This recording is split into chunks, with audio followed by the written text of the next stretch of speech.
Hello everyone. Last video में एक question मैंने आपको करने के लिए दिया था जो कि क्वेश्चन नंबर 10 था और सभी लोगों ने उसका सही आंसर दिया था जो कि विकल्प ए था। यहाँ पर इस क्वेश्चन को करते वक्त आपको ये देखना होता है या तो हम इसके बढ़ते हुए क्रम में इसको अरेंज कर दें या फिर इसको घटते हुए क्रम में अरेंज कर दें। तो इसका जो सही क्रम है वो ऑप्शन ए था। आज फिर से हम 10 क्वेश्चन सॉल्व करने वाले हैं और आज का जो सेट है वो थोड़ा सा इजी लेवल का रखा है मैंने। यहाँ पर चेक करना कि आपके 10 आउट ऑफ 10 मार्क्स आ रहे हैं या नहीं आ रहे हैं और मुझे कमेंट करके बताना कि आपका स्कोर क्या रहा। आज के सेट का क्वेश्चन नंबर फर्स्ट आपके सामने है। कहा गया है कि कमल जो है वो बिंदु पी से चलना प्रारंभ करता है और 25 किलोमीटर पूर्व की ओर। सबसे पहले हमने एक पॉइंट ले लिया, पी पॉइंट था, और वहां से हमने कमल को चला दिया 25 किलोमीटर ईस्ट डायरेक्शन में। फिर कहा गया है कि फिर वह 30 किलोमीटर दक्षिण की ओर। अब यहाँ से जब वो इधर नीचे घूमेगा तो यहाँ पर आ जाएगा वो 30 किलोमीटर। फिर कहा है इसके बाद वह 15 किलोमीटर पूर्व की ओर फिर से चलता है, तो फिर से उसे हमने इधर चला दिया और ये कितना है, 15 किलोमीटर है।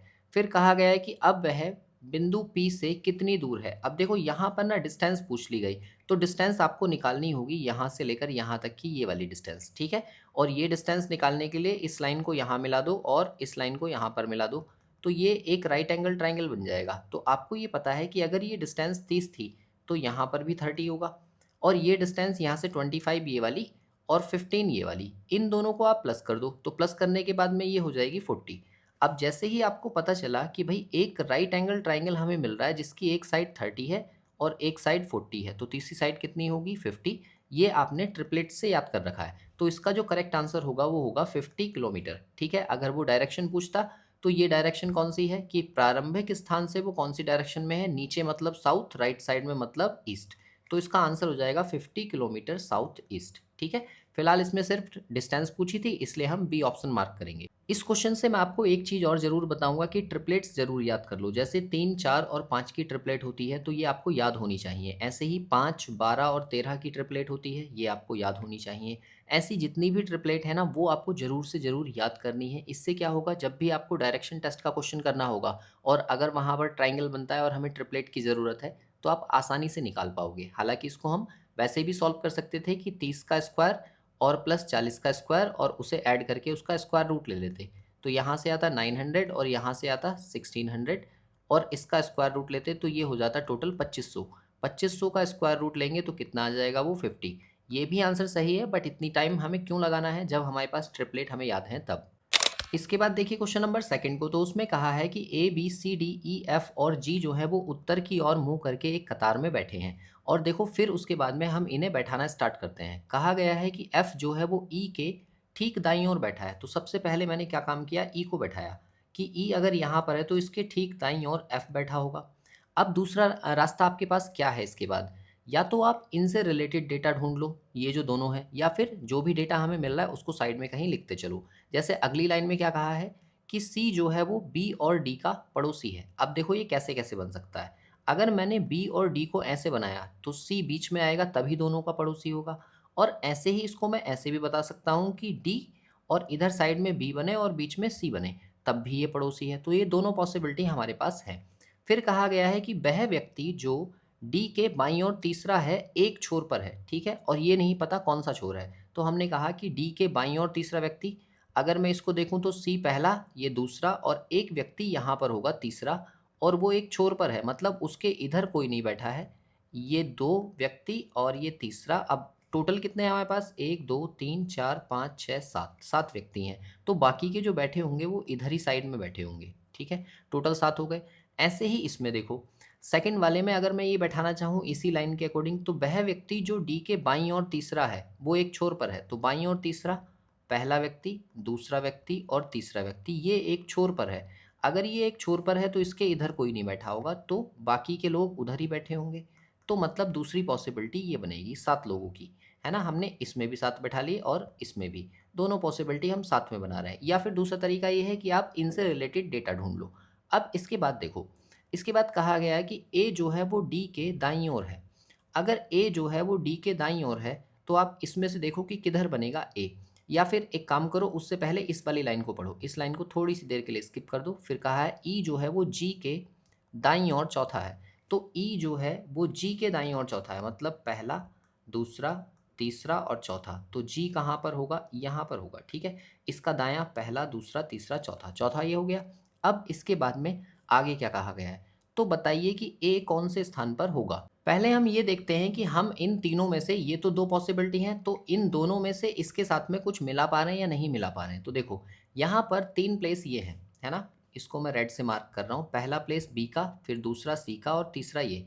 अगर मैं ये तीनों प्लेस ये वाले बना दूँ ऐसे करके, तो इसको उठाकर यहाँ रखा जा सकता है। तो मतलब यहाँ पर जी आएगा और यहाँ पर ई आएगा और यहाँ पर एफ आएगा। तो एक प्लेस बचा, वो ए के लिए हो गया।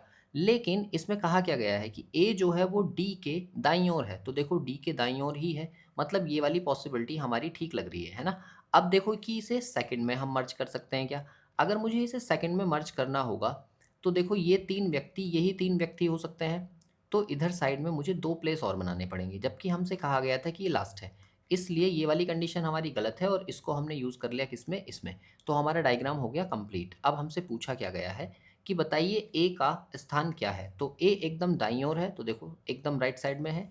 बाईं ओर वाला हट गया, ये भी हट गया, ये भी हट गया, मतलब ए ऑप्शन जो है वो ही इस क्वेश्चन का करेक्ट आंसर है।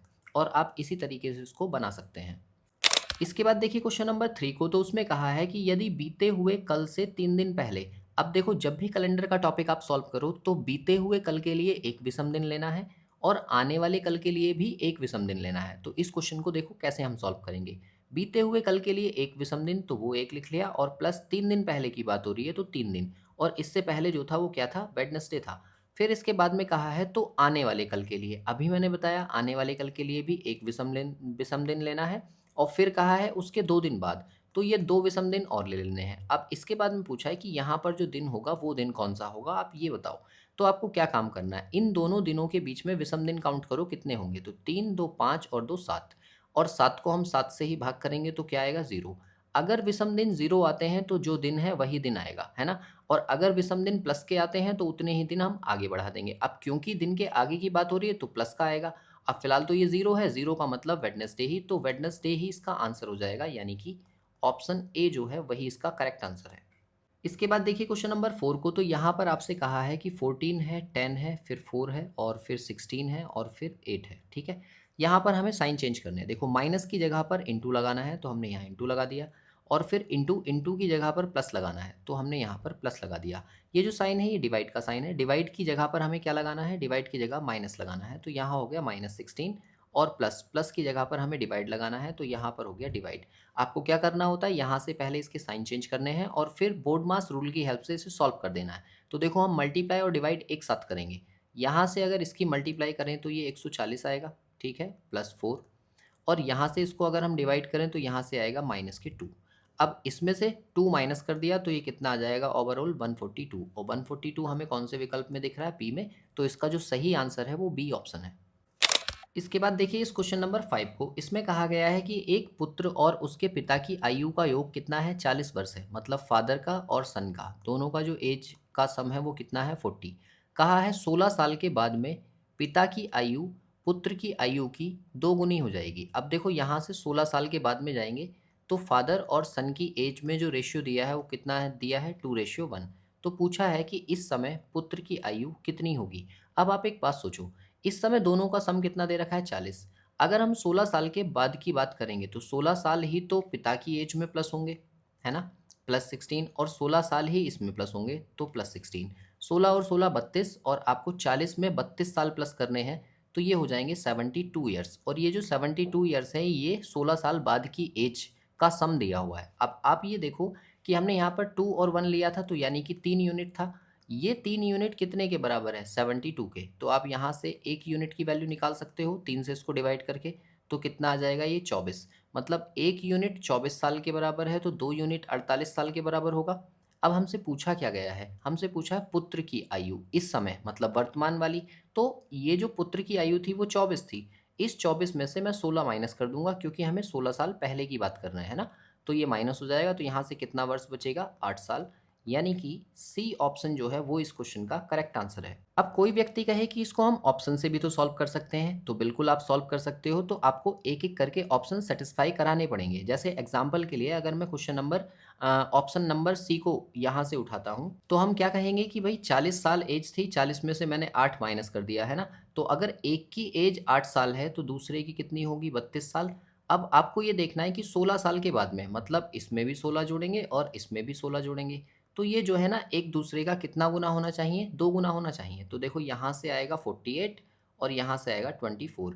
अब आपको पता है 24 में 2 का इंटू करेंगे तो 48 ही मिल जाएगा, इसीलिए आपका आंसर जो था वो 8 वर्ष था। तो चाहें तो आप ऑप्शन सैटिस्फाई करा लें एक-एक करके, या फिर आप इसे मैनुअली ऐसे सॉल्व कर लें, या फिर इसे हम x मानकर भी सॉल्व कर सकते हैं। फिलहाल ये ही काफ़ी हैं 2 मेथड्स, तो आप इन्हीं में से किसी एक को तैयार कर लें। x के मेथड को हम ज़्यादा नहीं लेते हैं क्योंकि वो हमारा टाइम कंज्यूमिंग होता है।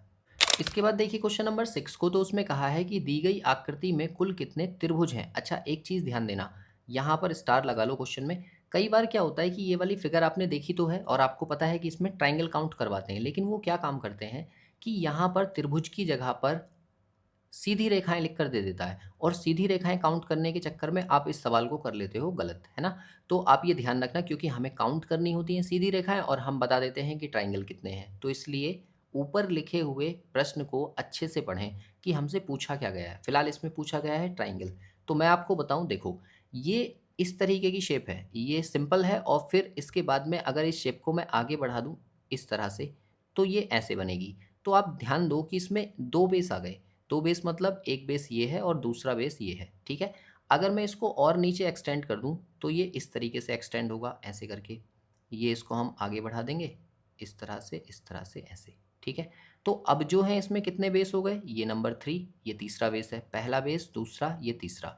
अच्छा, इसको हम और अगर आगे बढ़ा देते हैं इस तरह से, तो ये फिर से और आगे एक्सटेंड हो जाएगा ऐसे करके, ठीक है? तो आप ये देखोगे कि अगली जो शेप होगी वो एक बेस और बढ़ जाएगा, है ना? मैं इसको बेस के टर्म में आपको क्यों बता रहा हूँ, देखो अभी पता चलेगा। ऐसे ही इसको अगर हम आगे बढ़ाते जाएँ, ठीक है? एक और बात मैं इसको एक्सपेंड कर देता हूँ आगे, तो आप देखोगे कि एक और नई पिक्चर हमें यहाँ से देखने मिलेगी इस तरह से, ठीक है? तो अब हमसे पूछा जाएगा कि इसमें कितने ट्रायंगल हैं? तो ये वाला जो बेस है ये नंबर 5 है। 5 तक आपको इसके आंसर्स याद करने हैं, और क्यों याद करने हैं वो मैं बताता हूँ। अगर एक बेस है तो आप कहोगे एक ही ट्राइंगल होगा, ठीक है? मतलब यहाँ पर मैं लिख देता हूँ कि नंबर ऑफ बेस और नंबर ऑफ ट्राइंगल, ठीक है? अगर एक बेस है तो एक ही ट्राइंगल होगा, ठीक? अगर 2 बेस हैं तो ये ध्यान रखना, इसमें 5 ट्राइंगल्स हो जाते हैं। अगर 3 बेस हैं तो इसमें 13 ट्राइंगल्स हो जाते हैं। अगर 4 बेस हैं तो इसमें 27 ट्राइंगल हो जाएंगे, और अगर 5 बेस हैं तो इसमें 48 ट्राइंगल्स हो जाएंगे। इसको भाई आप याद कर लो, ठीक है? याद कर लो, क्यों बोल रहा हूँ? क्योंकि इसमें काउंट करने में देर लगती है, ठीक है? और हमें पता है कि हमें तो आंसर मार्क करना है और जितना समय हमारा बचे वो बेटर है। तो इसलिए इस वाले क्वेश्चन को आप याद कर लो, है ना? कैसे काउंट करते हैं, डिस्क्रिप्शन में मैंने वीडियो दिया है। एक-एक करके जितने भी बेस हों, 7, 8, 9, 10 कितने भी बेस हों, आप उस मेथड से बहुत ही आसानी से काउंट कर सकते हो। लेकिन देर लगती है, इसीलिए मैं बोल रहा हूँ कि आपको क्या करना है, इनको याद कर लेना है ताकि पेपर में हमारा टाइम ज़्यादा खराब ना हो, ठीक? अब यहाँ से देखो, हमारे पास कितने बेस हैं इसमें? 1, 2, 3, 4, और 4 बेस वाले में कितने होते हैं? 27, यानी कि सी ऑप्शन जो है हमारा करेक्ट आंसर है। इसके बाद देखिए क्वेश्चन नंबर 7 को, तो क्वेश्चन नंबर 7 में आपसे कहा गया है, एक कथन है और निष्कर्ष आपको दिए हैं, आपको बताना है कि कौन से वाले सही हैं। अब देखो यहाँ पर कहा है प्लास्टिक और ये कपड़े। अब देखो प्लास्टिक जो है वो फर्स्ट वाले में है और कपड़े जो है वो सेकंड वाले में है। तो इन दोनों को मुझे कंबाइन करना पड़ेगा। और सेकंड वाले को देखो, उसमें कहा है प्लास्टिक और कागज़। तो प्लास्टिक और कागज़ तो मुझे पहले वाले में ही दिख रहा है, तो हम पहले उस वाले को सॉल्व कर लेते हैं जो सिर्फ़ एक ही स्टेटमेंट से सॉल्व हो जाएगा। तो हमने पहले वाले को देखा, तो यहाँ पर प्लास्टिक से कागज़ की तरफ क्या हम इसे कुछ के साथ पढ़ सकते हैं? तो आप ये देखो कि कुछ वाले स्टेटमेंट को हम दोनों साइड से कुछ के साथ पढ़ सकते हैं, इसका मतलब ये सही है। फिर फर्स्ट को देखो, फर्स्ट को सॉल्व करने के लिए मुझे इन दोनों को आपस में कंबाइन करना पड़ेगा, और कंबाइन करने के लिए मुझे एक कॉमन टर्म चाहिए जिसके साथ में या तो ऑल हो या फिर नो हो। तो यहाँ पर कागज़ मुझे कॉमन भी दिख रहा है, और देखो कागज़ के साथ यहाँ पर सभी भी लिखा है, इसका मतलब ये कट जाएंगे। और कट जाएंगे तो देखो सभी वाला टर्म तो इसमें से कट गया, तो कुछ का रिलेशन यहाँ पर बन जाएगा, मतलब कुछ प्लास्टिक कपड़े हैं ये भी सही होगा, और कुछ कपड़े प्लास्टिक हैं ये भी सही होगा। तो यहाँ पर लिखा है कुछ प्लास्टिक कपड़े हैं, तो इसका मतलब ये भी सही है। तो इस क्वेश्चन का जो सही आंसर होगा कि फर्स्ट और सेकंड जो है वो दोनों अनुसरण करते हैं, और यही आप मार्क करेंगे। इसके बाद देखिए क्वेश्चन नंबर 8 को, तो उसमें कहा गया है, एक कथन है आपके पास कि वित्तीय तंगी ने राज्य सरकार को अवकाश प्राप्त स्कूल शिक्षकों को पेंशन का भुगतान करने से रोक दिया है। मतलब आपसे जो गवर्नमेंट है, गवर्नमेंट ने कहा है कि जितने भी स्कूल के टीचर्स हैं जो छुट्टी पर गए हुए हैं, आप क्या काम करो, उनकी पेंशन तुरंत बंद कर दो, ठीक है? रोक दिया गया है। तो आपसे पूछा है कि इसके लिए क्या कार्यवाही होनी चाहिए? अब ध्यान से देखो। फर्स्ट में आपसे कहा गया है कि राज्य सरकार को चाहिए कि शिक्षकों के लिए पेंशन लाभ योजना को तुरंत बंद कर दें। अब देखो यहाँ पर तुरंत बंद करने की बात हो रही है, तो ये हम गलत कहेंगे। क्यों गलत कहेंगे? जब हमें पेंशन दी जाती है, यहाँ पर कहा है ना कि आपसे कहा गया है कि पेंशन का भुगतान करने से रोक दिया है और उसको बंद करने की बात हो रही है कि परमानेंट ही क्लोज़ कर दो। नहीं कर सकते, क्योंकि पेंशन जो योजना चलाई जाती है वो लाभ के लिए ही चलाई जाती है और किसी मजबूरी में ही दी जाती है। मतलब ऐसे मान के चलो कि अब आप कार्य करने योग्य नहीं हैं, तो अगला जीवन आप कैसे चलाएँगे, है ना? इसे आप ऐसे भी समझ सकते हो कि जिन लोगों को 60 साल की उम्र के बाद में पेंशन दी जाती है, तो उनको क्यों दी जाती होगी, है ना? या फिर ऐसे सोचो कि सरकार जो राज्य में फ्री राशन बाँट रही है, तो फ्री राशन देने का क्या उद्देश्य है? तो वो बंद नहीं कर सकते ना, क्योंकि उससे बहुत सारे लोगों को लाभ मिल रहा है और जिनको उसकी ज़रूरत भी है। इसलिए पहला वाला तो गलत है। और सेकंड में कहा है कि राज्य सरकार को स्कूल शिक्षकों को पेंशन भुगतान करने के लिए बेकार के खर्चों को कम कर देना चाहिए। मतलब ये भुगतान तो करना ही करना पड़ेगा। इससे क्या होगा, इससे जो शिक्षक छुट्टी पर गए हुए हैं, उन्हें ज़रूरत है, इसीलिए उनकी पेंशन बनाई गई है। तो इसलिए ये वाला ठीक है। तो इसका जो करेक्ट आंसर होगा वो केवल सेकंड होगा, कि केवल सेकंड जो है वो सही है।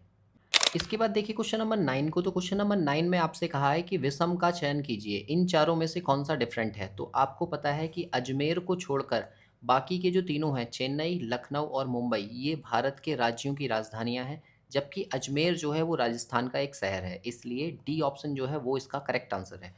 और हमेशा की तरह क्वेश्चन नंबर 10 जो है वो आपके लिए होमवर्क है। जल्दी से मुझे कमेंट करके बताओ कि ये जो सीरीज़ है, इस सीरीज़ को कंप्लीट करने के लिए इस क्वेश्चन मार्क की जगह पर कौन-सी संख्या आएगी? और यहाँ पर आपके पास 4 विकल्प हैं, जिनमें से एक विकल्प जो है वो सही है। बाकी मुझे बताओ आज के सेट में आपका स्कोर क्या रहा? अगर किसी क्वेश्चन में डाउट है तो आप नीचे कमेंट कर सकते हैं, और अगर कोई क्वेश्चन पूछना है तो भी आप नीचे कमेंट कर दीजिए। मैं कोशिश करूँगा उस क्वेश्चन को नेक्स्ट सेट में ले लूँ। मिलते हैं इससे अगले सेट में अगले क्वेश्चंस के साथ।